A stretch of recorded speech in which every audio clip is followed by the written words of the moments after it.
Hi everyone, Mike Palmer from Know Your Rights Group and Success Coaching International here. Looks like we had a little bit of a technical glitch there. We were halfway through the live and it's cut out. Clearly the powers that be don't want this information getting out there. So I'm going to reiterate very quickly what I just said before. I'm really fired up. I'm really frustrated today because people keep giving away their power. They keep relying on the government to help them rather than standing up for themselves and standing up for their rights. And it's, people are supporting a system that's not supporting them, and I just don't understand it. Okay, I mentioned that the government keeps promising these billions and billions of dollars, hundreds of billions of dollars in relief packages and all the rest. But they're not explaining where this money's coming from. They're just putting us all into more debt, which is going to create even bigger problems down the track. Then, as I said, we've got the absolute disgraceful actions of Victoria Police yesterday. Not only did I see no less than 4 speed cameras out on the road, raising revenue, getting as much extra money that they can from people before they're off the roads completely, but they even had the number plate recognition cameras out, which is absolutely purely about revenue raising. It's got nothing to do with road safety at all in any way, shape or form. It's purely revenue raising.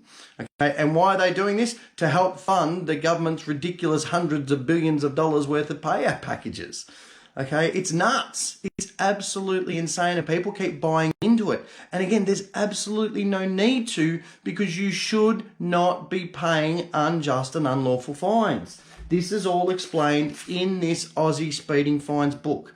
As I mentioned just before, if you're a motorist in this country, you must have this book. It is just that simple. It's like $80. It is the best motoring investment you'll ever make. Stop paying your fines. Stop just blindly handing over your hard-earned money. Now, you can't just not pay and just ignore it. That's not the way to deal with it. You need to address it. You need to challenge it. So grab that book. Just go to aussiespeedingfines.com, okay, and learn about your rights and how to stand up for them. Okay, people are saying, especially now more than ever, I feel so helpless, I feel so powerless, but it's because you keep giving away your power. You keep relying on the police to protect you. You keep relying on the government for handouts. That is not the way to be powerful. We want to show you how to regain control over your lives, regain power in your lives. And the first step is to stop giving it away to everybody else. The government is not going to help you. If you haven't figured that out over the past 2 weeks, then I don't know if you're ever going to. Okay, it really is that simple. Now, the government announced new plans just yesterday. Okay, just yesterday. Oh, we're going to pay $1,500 a fortnight for businesses to keep employees on their books. Sounds great, but when you look into it, it's not available till May. How does that help anybody? We haven't even finished March yet. Okay, everybody's standing in the Centrelink queues now. How is this going to help people when it doesn't happen till May? Okay, you've got to think, people. The government's telling you all this stuff to make you feel good and make you feel better and help the stock market have a bit of a rally here and there. But it doesn't help in the real world. It doesn't help the people who are in financial distress right here, right now. Okay, that's what we're here to do. Okay, we've said this a while ago. What the government should have done. What they should have done is 2 or 3 weeks ago, before they closed all the businesses down, is simply say to all businesses, right, don't take any personal income tax out of employees' pay packets until we say so. And that could go on for 6 months, as ScoMo keeps saying. Now, that would put real money back in people's pockets right then and there. They could have also said to businesses, don't remit any GST to the government until we say so. Again, that could possibly go on for 6 months. Again, put real money back into businesses' pockets right now. Not make these promises of packages and reliefs and things that are all going to, come into force and effect sometime maybe down the track in a month or two, when everyone's already lost their jobs and they're already, scrambling around to pay things. Now, speaking of scrambling around to pay things, okay, seriously, what is going on? The last few remaining shops that are open are trying to push people into not paying cash. Now, again, I don't know how many times I have to explain this to people. Cash is legal tender. Now, a lot of people have got a lot of time on their hands right now. So please go to the Bills of Exchange Act And please find me where tap and go and PayWave payments are mentioned in the Bills of Exchange, because I've had a look through it. I did it in a bit of a rush, so I might have missed it. So please, I challenge anyone, go out there and find it. They are not legal tender. Cash is legal tender. You need to assert your rights. You need to stand up for your rights and say, I am giving you legal tender in exchange for these goods. You must accept it. Okay, the whole premise that they're relying on for not accepting cash is fundamentally flawed. It makes no sense. They're saying, oh, but you hand over cash and that helps spread the disease. I mean, that's just nuts. That's just nuts. They're polymer, they're plastic notes. Who touches the notes? You touch the notes, you give it to the teller, who are all wearing gloves now, by the way. They put it into the till. The next person comes along, they take the cash out and they let it sit in their wallet for a week or so. So how is this spreading the disease? Do you actually know how long the virus supposedly stays on the surface of these notes for? Now, conversely, you've got pin pads, which people are touching every 30 seconds as they keep filing through the queue, putting their grubby little fingers on everything constantly. No one who's touching those pads is wearing gloves. So it's being spread around far more than it could ever be spread around, using cash. Okay, don't buy into the fear tactics. Okay, I mean, just look at the supermarkets now. They've got all the employees there, all the checkout people, who, by the way, are doing a fantastic, amazing job. Okay, amazing job, guys. I mean, you are keeping the country going. So, absolutely hats off to you guys. But they're being filled full of fear. They're being put behind these big plastic barriers. We went to Bunnings yesterday. The big plastic barriers. People are wearing gloves and stuff. Okay, to supposedly stop the spread of this thing. Now, please. Has anyone heard of a single case of coronavirus being transmitted at a supermarket where someone got it at the supermarket? Okay, I haven't heard of a single case. So this has been going on for a month. So why all of a sudden now is there this need for plastic shields and gloves and stuff? It's insane. It makes no sense. Okay, it's all fear tactics. It's all just crazy ramped up fear tactics, okay, to force people into this lockdown. Now, if there is any doubt in your minds that you are in lockdown, let me make it clear for you. Okay, this was sent through. This is from 10:20 p.m. on the 30th of March. This one's out of New South Wales, as I understand. Each state's got a similar one. And it says very clearly, in particular, this order directs that a person must not, without reasonable excuse, leave the person's place of residence. You are essentially now locked down into your home. This has all happened right before your very eyes. And you have allowed it to happen because you haven't understood your rights, you haven't stood up for your rights, and you haven't fought back and challenged the government on these things. Now, this is something we're going to be expanding on in tonight's radio show. So if you want to learn more about that, please tune into our radio show. You can do that online. Just Know Your Rights group.com.au/radio-show. That's from 8 p.m. till 10 p.m. It's Australian Eastern Daylight Time. So that's Melbourne, Victoria time. For those of you watching this around the country, around the world. Okay, we're going to be we're going to be covering that in a lot more detail tonight. But again, this is a prime example where people have given away their power. Let's look at France. Look what's happened there. Okay, they have stood up and challenged the government, as they have been doing for the past 12 months, by the way. So again, great well done to all the people in France. Again, knowing your rights and standing up for your rights in this economic climate more so than ever is absolutely vital. Now, I want to go through some important information, some statistics for you here, because as I said to you, this is all about fear, nothing more. Do you realise that the UK has actually downgraded the COVID-19 crisis? Again, I'm going to read, this is straight out. It says UK downgrades COVID-19 no longer a high consequence infectious disease. Whereas the media roar all over the world, blasting out the news that the UK government no longer considers COVID an existential threat to all life on Earth. No giant headlines indicating that the dominoes are now starting to fall in another direction, away from sheer suicidal insanity. Oh, that's right, it's the media. The UK government on its website announced on March 23, so that's a full week ago, yet still no one's aware of it.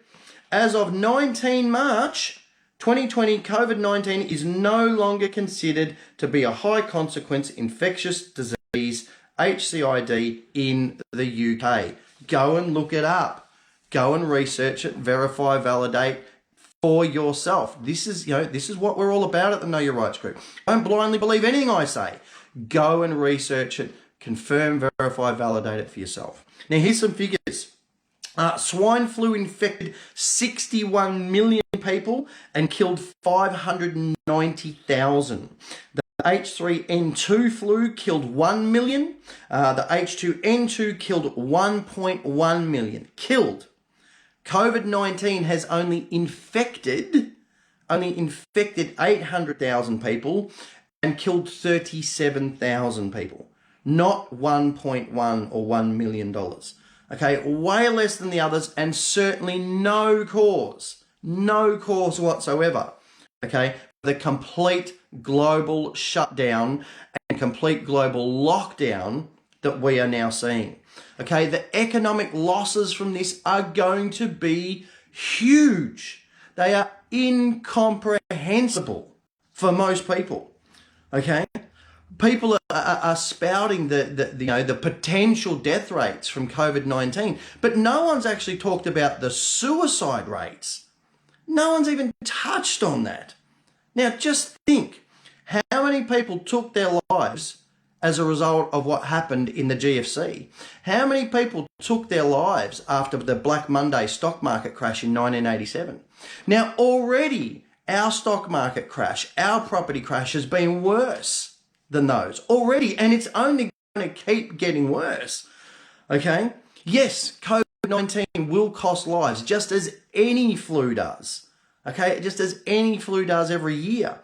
Okay? But the economic loss and the suicide loss is going to be massive, and most people haven't got a clue, haven't even given it a thought.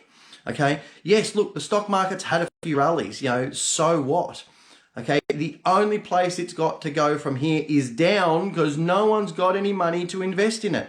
The property market is going to lose a minimum of 20 to 25%.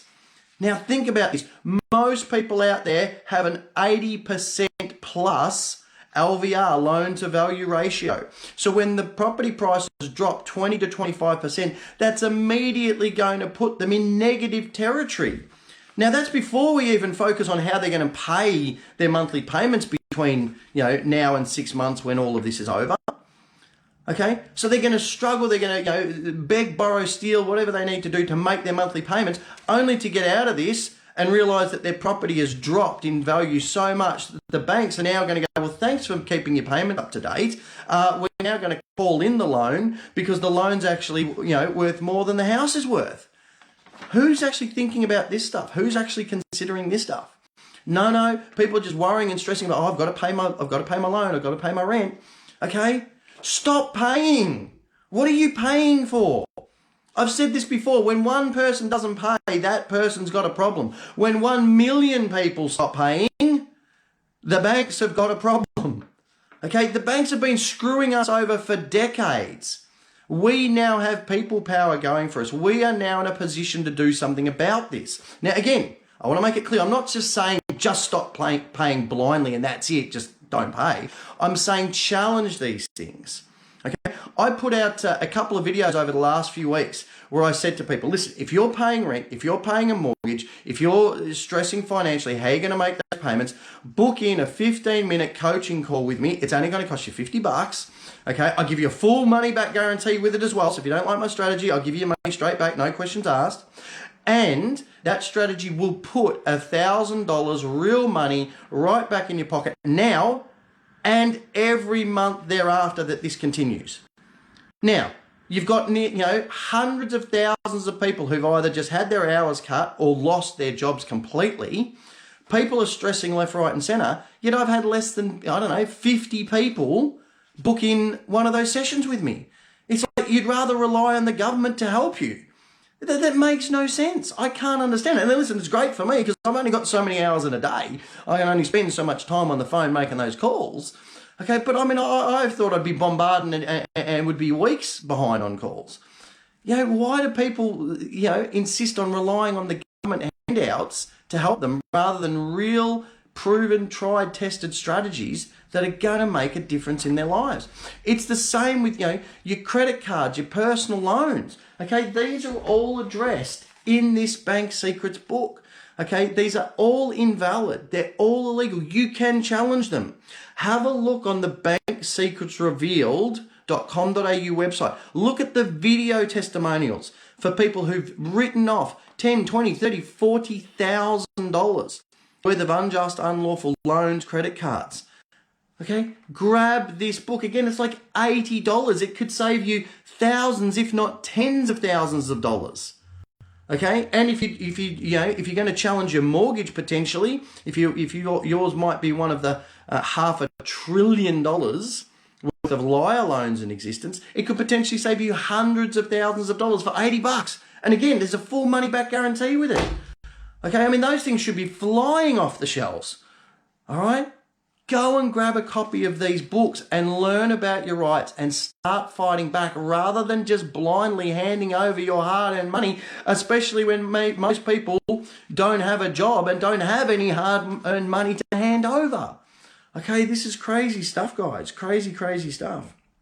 All right, and then the other, again, I want to reiterate, I'm not talking about just not paying. You can't just not pay. Okay, you've got to do it correctly. But even ScoMo himself has said, no one will get evicted. He's said that. He's clearly said that no one's going to get evicted if they can't pay, their rent. He has said to people, go and, try and work something out with your landlord. Communicate with your landlord and try and figure something out. So there's strategies out there that you can employ. You don't have to use our coaching service. We just happen to have another strategy that's going to put some real money back in your pocket. But if you don't want that, at least do something. Be proactive. Take charge of your life. Stop giving away your power and start regaining your power, retaining your power, exercising your power. Okay, that's the key. But whatever you do, stop just blindly handing over your money left, right, and center and paying things, especially those that you just don't need to. Okay. All right. Now, this is one of the final points I want to make. This crisis really is a time for people to step up and take charge, not roll over and let the government look after them. Okay, because how well's that been working for you so far? Seriously.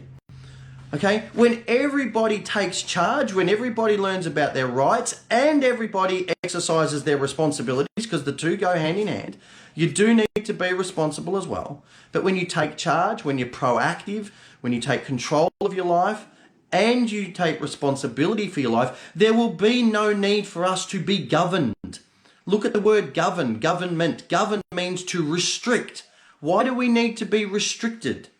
Okay, we should be expanded, not restricted. And that is what this is a really great opportunity for with this crisis. During this shutdown, during this lockdown, I've said it before, take some time to reflect and think about what do you want your life to look like after this lockdown.